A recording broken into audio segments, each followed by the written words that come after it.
جميل. توكل على الله. دكتور الصادق, دكتورة Ola, on commence? On commence, oui. On commence. Donc, bonjour à toutes et à tous.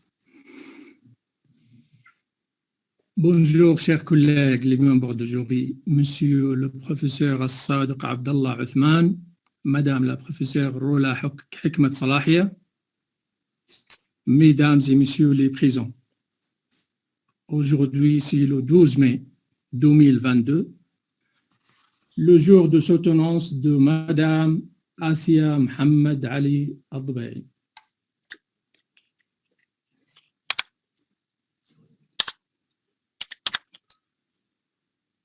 Donc, je dois commencer tout d'abord par le commencement, en remerciant le décanat des études supérieures, la faculté des langues de traduction et surtout le département de français et de traduction pour ses soutiens et subventions continues.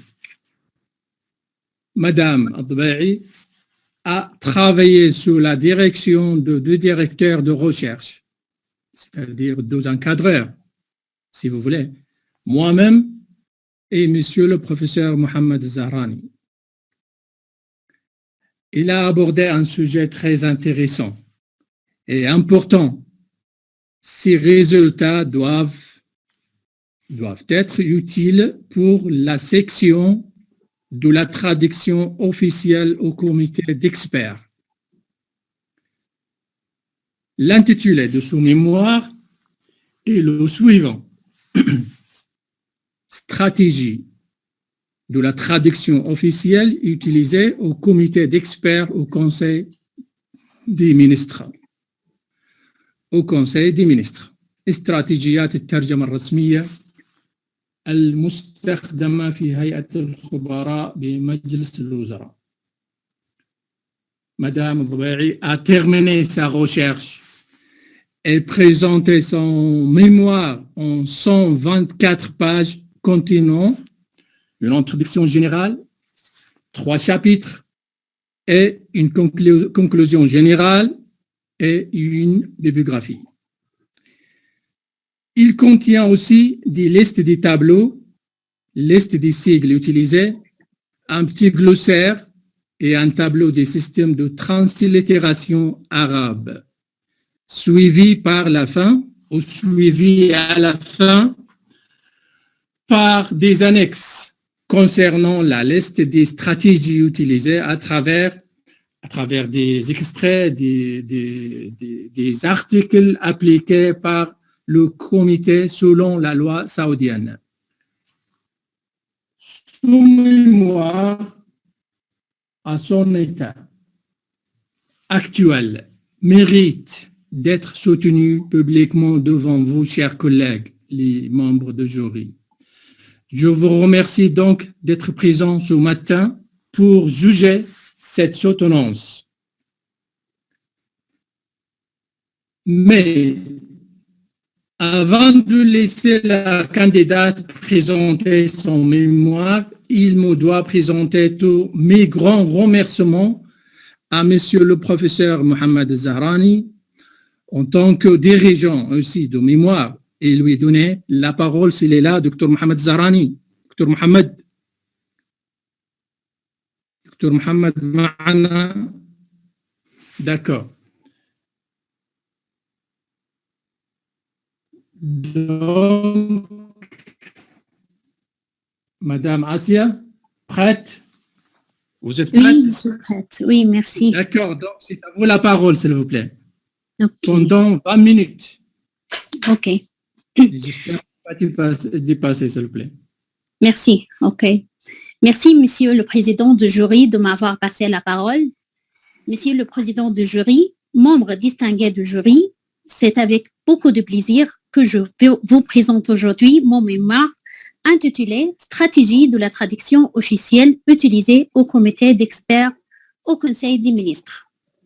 Je vous présenterai ici l'importance du sujet, le corpus, les méthodes de la recherche, la problématique et les résultats de ce travail. J'indiquerai enfin ses limites et les chemins possibles pour le continuer dans la prochaine recherche doctorale, Inch'Allah. On commence par l'importance du sujet. À la lumière de la vision 2030, le Royaume d'Arabie Saoudite a connu une grande évolution dans tous les aspects. L'attention particulière accordée par la direction avisée au travail du gouvernement. Comme son Excellence le Prince héritier Mohammed bin Salman a dit, nous nous engageons devant vous à être l'un des meilleurs pays au monde en matière de performance gouvernementale efficace. Étant donné que le département de la traduction officielle au sein du comité d'experts au Conseil des ministres est un comité gouvernemental représentant un canal officiel du Royaume d'Arabie Saoudite, je mène cette recherche pour mettre en lumière la qualité des produits de traduction d'un tel comité saoudien qui joue un rôle clé dans le transfert des connaissances vers le monde, suivi par des observations qui peuvent développer le travail de ce comité. Les chapitres de mémoire, en ce qui concerne notre mémoire, elle est divisée en 3 chapitres. Le premier chapitre, le cadre théorique. Le deuxième, c'est le cadre pratique. Et le troisième, l'analyse des données et la conclusion finale. Le cadre théorique met en lumière la définition et les types de traduction que nous intéressons, comme la traduction juridique et officielle, et puis les différentes stratégies de traduction. À la lumière de ces spécificités de chaque stratégie, le deuxième chapitre est consacré à l'étude comparative des versions arabo-françaises du corpus. C'est l'analyse méthodique des extraits de traduction qui font partie du travail du comité d'experts. Et après avoir indépendamment étudié chaque terme et expression dans le chapitre précédent, nous collectons dans le troisième chapitre les données et fournissons les observations qui ont été observées. Le troisième chapitre recueille des statistiques et des analyses pour les stratégies les plus utilisées pour le comité. Et elle fournit également notre propre opinion sur les raisons pour lesquelles le traducteur a eu recours à une stratégie particulière. Et pour le corpus, je vais donc commencer par vous expliquer le corpus d'analyse qui se compose des produits législatifs du comité d'experts. Bien sûr, nous nous serons perdus dans l'analyse de tous les produits indiqués, mais l'accent sera principalement mis sur les lois fondamentales en Arabie Saoudite. 8 lois ont été sélectionnées à cause de sa fréquence et en raison de sa richesse des termes et des expressions juridiques. La loi fondamentale de Beauvoir, la loi du Conseil de la Choura, la loi des régions, la loi du comité d'Al-Bay'a, la loi du Diwan al-Madhalim, la loi générale des procédures, la loi des procédures pénales et la loi d'exécution. En raison des différents types de ces termes et expressions, nous les avons classés en 4 types. Judiciaire, comme mahdar ou la'iha dakhiliya, et religieux, comme al-qisas, al-mubaya'a, et administrative, comme umdat al-hay, amir al-mantiqa, culturel, comme mu'arrif ou simat al-dawla. Tout en soulignant que notre travail est dans le cadre de la théorie interprétative. Par conséquent, les stratégies présentées par Véné et Darbelner, les plus célèbres linguistes en traductologie, sont la lumière de notre parcours. On passe par les défis. Notre étude se concentre sur l'étude linguistique des termes et expressions juridiques.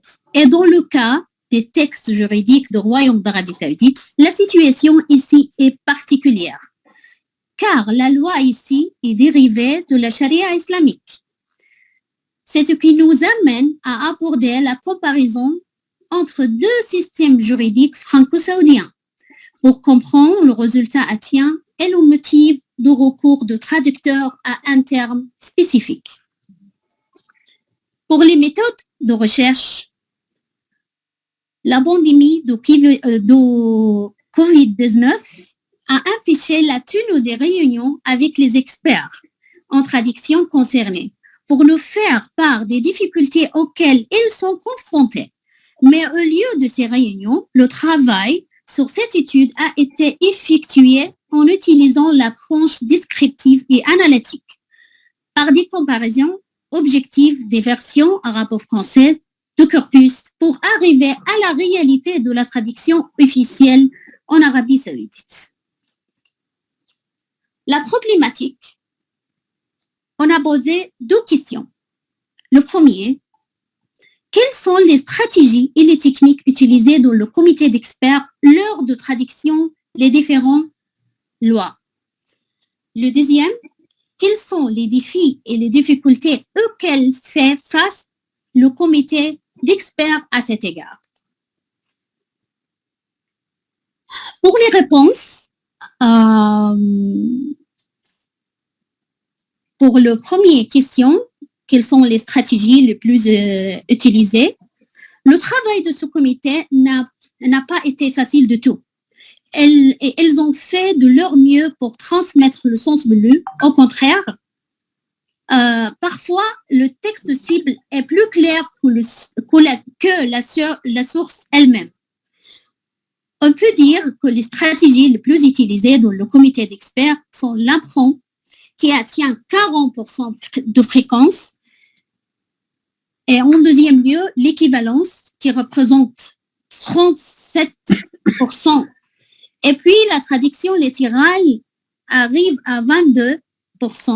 Enfin, la stratégie la moins courante est le calque, dont l'utilisation ne dépasse que 1% de cette fréquence. Bien sûr, ces résultats basés sur les données qui ont été étudiées, plus de 60 termes et expressions étaient utilisés. Et pour la deuxième question, les difficultés, la traduction de l'arabe vers le français dans le domaine juridique ne manque pas de relever plusieurs problèmes, que les deux langues appartiennent à deux familles différentes et que les deux ayant des sphères juridiques totalement différentes. L'incapacité de termes français à exprimer parfois les significations islamiques comme ta'zir, hisba, al-adl, c'est ce qu'on appelle l'intraduisibilité. Et on doit mettre la main sur une difficulté posée lors de la traduction juridique dans laquelle il n'est pas possible de cibler les lecteurs. Il est possible que le lecteur soit musulman, connaissant toutes les sources de la législation islamique. Le texte cible sera donc facile pour lui. Sinon, il peut s'agir d'un non-musulman. Et le lecteur n'a pas une connaissance approfondie de la religion ou de culture cible. C'est pour les difficultés et les questions, c'est les réponses pour la problématique. Mais on passe pour les questions qui restent encore ouvertes. Quelles questions restent encore ouvertes? La première question, on a noté dans la loi générale des procédures, le traducteur a exagéré l'utilisation de la stratégie d'emprunt, même s'il existe un équivalent linguistique ou fonctionnel, tel que mu'arrif, al-bay'a, al-da'wa. On note également que le traducteur de cette loi explique tous les termes empruntés en bas de page, contrairement à d'autres lois où le terme n'est pas expliqué comme fatwa, ulama ou waqf. À ce stade, une question nous vient à l'esprit. Sommes-nous devant deux traducteurs différents? Et pour la deuxième question, c'est quant à la stratégie de l'emprunt adoptée par le traducteur, il est à noter que le traducteur emprunte des termes sous la translittération de la langue anglaise, tels que majlis, diwan, hajj. Et cela nous place devant une question importante à savoir. si les membres du comité d'experts traduisent des textes directement en français à partir de textes originaux arabes ou s'ils sont tirés de la version traduite en anglais. En matière d'interprétation, ça veut dire que la majorité des textes législatifs est conçue et rédigée en anglais, puis traduite vers le français. Si la traduction passe par un texte intermédiaire, qui est le texte anglais, qui est aussi une copie traduite et non originale, alors cela montre qu'il n'y a pas de traducteurs sur place pour traduire de l'arabe vers le français et vice-versa. Et pour la troisième question, il y a des termes qui ont été traduits de différentes manières. L'expression « al-hay al-amma » a été parfois traduite en assemblée générale, mais dans d'autres textes, elle a été traduite comme comité général, mais encore traduite par assemblée planaire. De plus, pour le terme « ijtima » qui a été parfois traduit « réunion » et une autre fois traduit par « séance ». Un dernier exemple, pour conclure, l'expression « tafriq bayna zawjayn » une fois, il a traduit en divorce judiciaire et l'autre fois par désunion des époux. Ces exemples nous posent une question. Si les membres du comité d'experts chargés des travaux de traduction sont des membres permanents,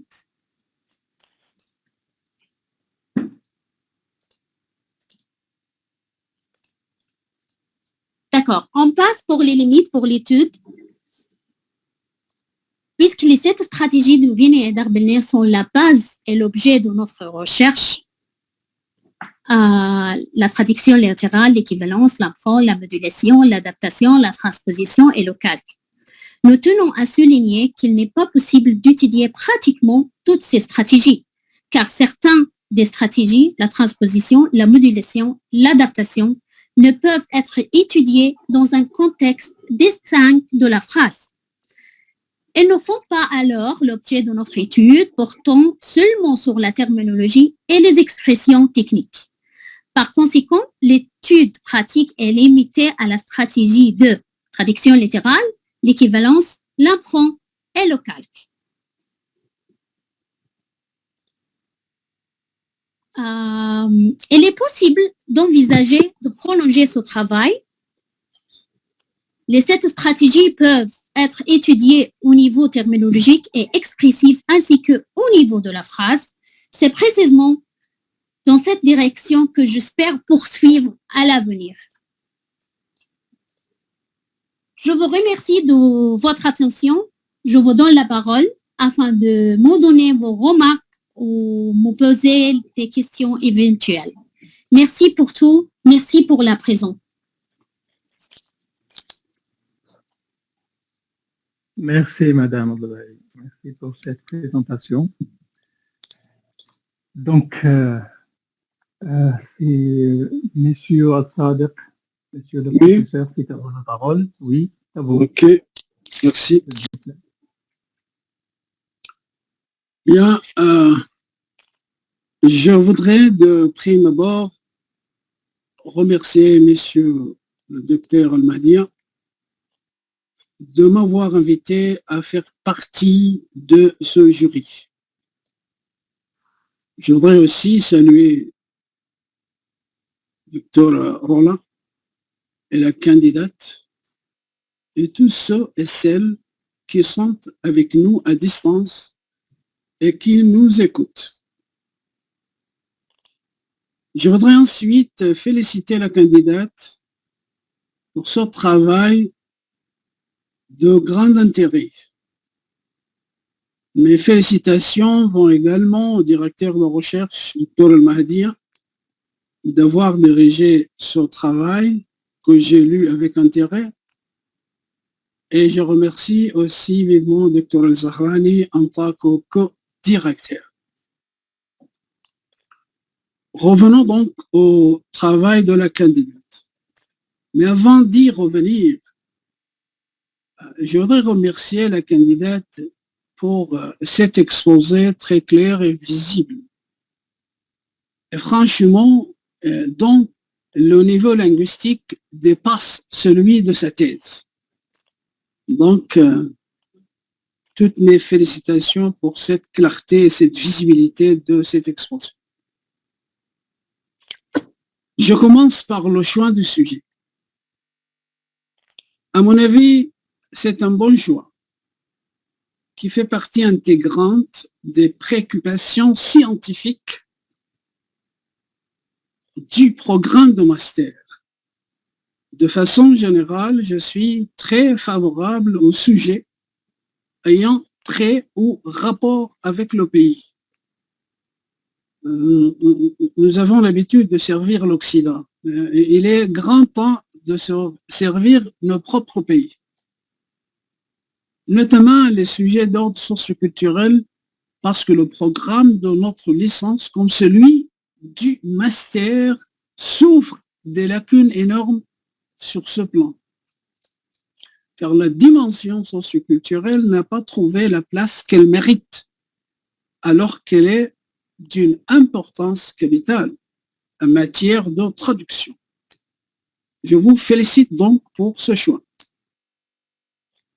Pour votre méthodologie, madame, à mon avis, c'est une bonne méthodologie. Table des matières, introduction raisonnable, 3 chapitres. Les 2 premiers sont équilibrés, alors que le dernier chapitre en a est le plus court, selon peut-être l'importance que vous avez accordée à ces chapitres. Vous avez fait une conclusion, bibliographie, des annexes importants. De ce point de vue, votre travail est satisfaisant.